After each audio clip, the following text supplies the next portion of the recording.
Hey everyone, in this video I'm going to teach you about major keys and how to play a major scale on the guitar. Now what is a major key? It's basically do, re, mi, fa, sol, la, ti, do. Sounds like this.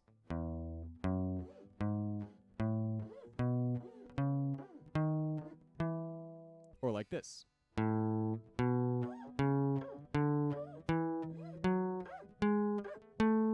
Notice that both of those major keys, they sounded like do, re, mi, fa, sol, la, ti, do. They started on a note and every single other note around them just kind of goes up in the same pattern. But the first one, etc., was lower than the second one, etc. So what's the difference between one major key and another? And what do all major keys have in common? We can figure that out just by looking at the name of any major key. So we're going to look carefully at the key of E major today. So E major is that first one I played,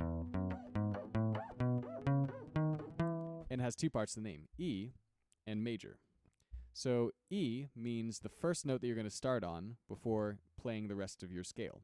So E major starts on E. And now major is going to be a pattern, a formula for finding all the other notes in the key. So E is the first note, and major is the formula for finding the other notes. Now, what is that formula? It is whole, whole, half, whole, whole, whole, half. So that was a total of 7 different steps. And what is a whole step and what is a half step? Well, on the guitar, a half step is going to be the distance from one fret to the very next one. So here's E, low E, open. Now here's low E on fret 1. That's a half step up. Play a bunch of these, it sounds like the Jaws theme song. Now, so a half step is just the distance from one fret to the very next one. So here's another half step. And it can go up or down. So I could take this note here and do that half step, or go back up. That's still a half step. So anytime you're going the space of one fret, it is called a half step. What is a whole step?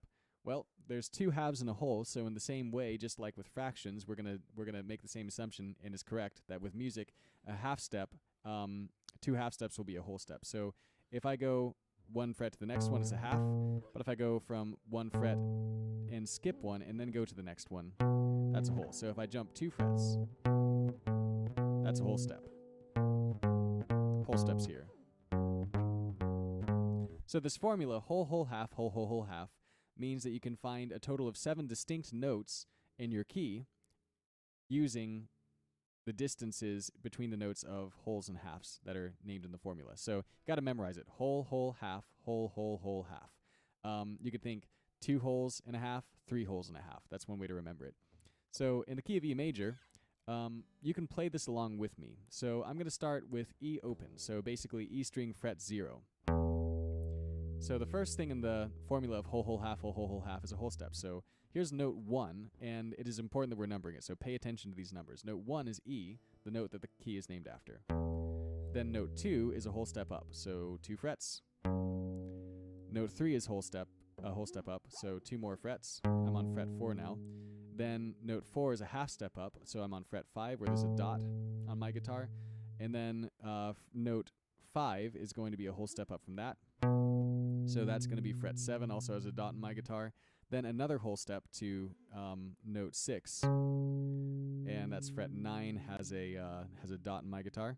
And then another whole step to note 7, and that's going to be fret 11. And then a half step. You might be thinking, well, wait a second, didn't I say that there were 7 distinct notes? Didn't you just play 8? Well, yes, but the first note is an E, the last note is an E. That's called an octave when you go from your original note to the next occurrence of the note with the same name. So from E to E. And notice I didn't really name the notes as I did this, because we can think of a scale in terms of note names, but that's not really as helpful on the guitar if you're just trying to play, a scale without thinking too hard. Because in the case of the guitar, you can think about it more easily with numbers. So I have note 1, whole step to note 2, whole step to note 3, half step to note 4, whole step to note 5, whole step to note 6, whole step to note 7, half step to note 1, but an octave higher. All right, so that was the key of E major, and we played the scale of E major with that whole, whole, half, whole, whole, whole, half formula. Now, what if I want to play the scale of, say, F major?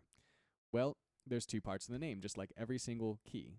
There's F, which is the name of the note that we're starting on, and then there's major, which is the formula that we're going to use to find the major chord, or the major key, excuse me. And the formula, the major key formula never changes from one major key to another. So we're going to start, instead of on E, which is the E string open, we're going to start on F, which is the E string fret 1.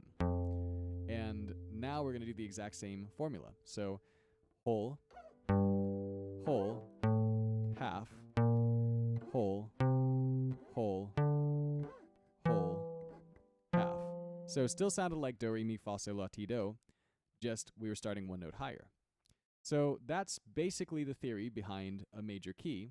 It's just whole, whole, half, whole, whole, whole, half. And anywhere you stick yourself on the guitar, you can apply that formula and create a major key. The only difference between one major key and another is which note you start on. That's going to wrap it up for this video. So feel free to like, comment, and or subscribe, and check out any sequel videos that I have for this one, because I will build upon this one. And this is step 1 to understanding the theory of major keys. And this is a foundation that if you get this really well, it may not seem that important right now, but if you get this really well, it's going to unlock a whole world of potential in your playing and in your songwriting and in your improv and in your listening to music. So take care. See you next time.